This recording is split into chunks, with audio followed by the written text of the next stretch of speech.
নমস্কার বন্ধুরা, পাকশালা রাঁধুনিতে সবাইকে স্বাগত। আমি প্রিয়াঙ্কা। আজকে নিয়ে চলে এসেছি একটা নতুন রেসিপি। আজকের রেসিপি হলো তেল কই।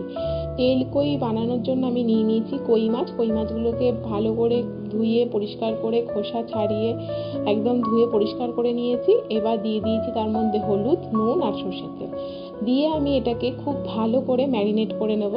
মাছটা ম্যারিনেট করে নিয়ে আমি একটা মশলা তৈরি করে নেব। মশলা তৈরি করার জন্য আমি এখানে নিয়ে নিয়েছি একটা মিডিয়াম সাইজের টমেটোকে গ্রেট করে নিয়েছি। তার মধ্যে দিয়ে দিয়েছি 1/2 টেবিল চামচ আদা বাটা, 1 টেবিল চামচ জিরে বাটা, 1 টেবিল চামচ লঙ্কার গুঁড়ো আর 1/2 টেবিল চামচ মতো হলুদ গুঁড়ো দিয়ে ভালো করে এটাকে মিশিয়ে নিলাম। এবার কড়াইতে দিয়ে দিচ্ছি সর্ষের তেল। আমি রান্নাটা সর্ষের তেলেই করব, আর সর্ষের তেলটার পরিমাণ একটু বেশি দিতে হবে, কারণ আমি এখানে কড়াইতে তেলের পরিমাণটা বেশি দিয়েছি, কারণ আমি এখানে কই মাছের তেল ঝাল করছি, তেল কই যেটাকে বলা হয়।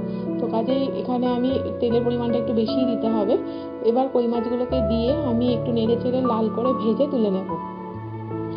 যতক্ষণ কই মাছগুলো ভাজা হচ্ছে ততক্ষণ তোমরা আমাকে একটু কমেন্ট করে জানিও যে তোমরা কে কোথা থেকে আমার ভিডিও দেখছো, যাতে আমি তোমাদেরকে একটা ধন্যবাদ জানাতে পারি। আর তোমাদের একটা লাইক কমেন্ট আমাকে নতুন নতুন ভিডিও করতে অনেক বেশি এনকারেজ করে, তাই একটু আমার পাশে থাকার অনুরোধ জানাচ্ছি। আমি দুবারে সমস্ত কই মাছগুলো ভেজে তুলে নিয়েছি। এবার 1/2 টিস্পুন পরিমাণ কালো জিরে দিয়ে দিয়েছি ওই তেলের মধ্যে। দিয়ে দেবো একটুখানি কাশ্মীরি লঙ্কার গুঁড়ো আর একটু হলুদ গুঁড়ো ভালো রঙের জন্য দিয়ে দিচ্ছি। আর একটু দিয়ে দেবো হলুদ গুঁড়ো, আর যাতে মশলাটা পুড়ে না যায় তার জন্য দিয়ে দেবো সঙ্গে সঙ্গে একটু জল দিয়ে মশলাটাকে একটুখানি নেড়ে চেড়ে ওর মধ্যে দিয়ে দেবো মশলার যে পেস্টটা আমি বানিয়ে রেখেছিলাম, যেটা আর কি মশলা একটা রেডি করে রেখেছিলাম বাটিতে, সেইটা। তো এইটা দিয়ে আমি এটাকে ভালো করে কষিয়ে নেব যতক্ষণ না মশলা থেকে তেল ছাড়ছে। ভালো করে নেড়ে চেড়ে এই দেখো বন্ধুরা, আমাদের মশলা থেকে কিন্তু তেল ছাড়তে শুরু করে দিয়েছে। আমাদের মশলা কষানো হয়ে গেছে। এই পর্যায়ে দিয়ে দিচ্ছি জল।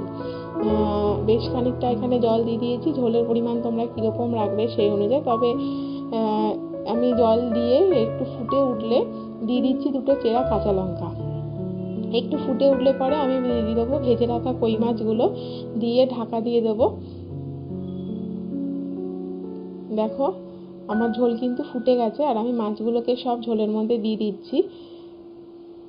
এভাবে তেল কই বা কইয়ে তেল ঝাল তোমরা কে কে বানিয়েছো বা কে কিভাবে তেল ঝাল বানাও আমাকে কমেন্ট করে জানিও। আমি তো এভাবেই বানাই, খেতেও খুব ভালো লাগে। দিয়ে দিলাম পরিমাণ মতো লবণ, দিয়ে ঢাকা দিয়ে রেখে দিলাম কিছুক্ষণ। দেখো বন্ধুরা, আমাদের কই মাছ কিন্তু মোটামুটি রেডি। এবার একটু গরম মশলা গুঁড়ো ছড়িয়ে গ্যাসের ফ্লেমটাকে নেড়ে চেড়ে গ্যাসের ফ্লেমটাকে বন্ধ করে দেবো। ব্যাস, আমাদের কই মাছ কিন্তু একদম রেডি। গরম মশলা দিয়ে কিন্তু আমি খুব বেশিক্ষণ ফোটাবো না, একটু নেড়ে চেড়েই আমি গ্যাসের ফ্লেমটাকে বন্ধ করে দিলাম।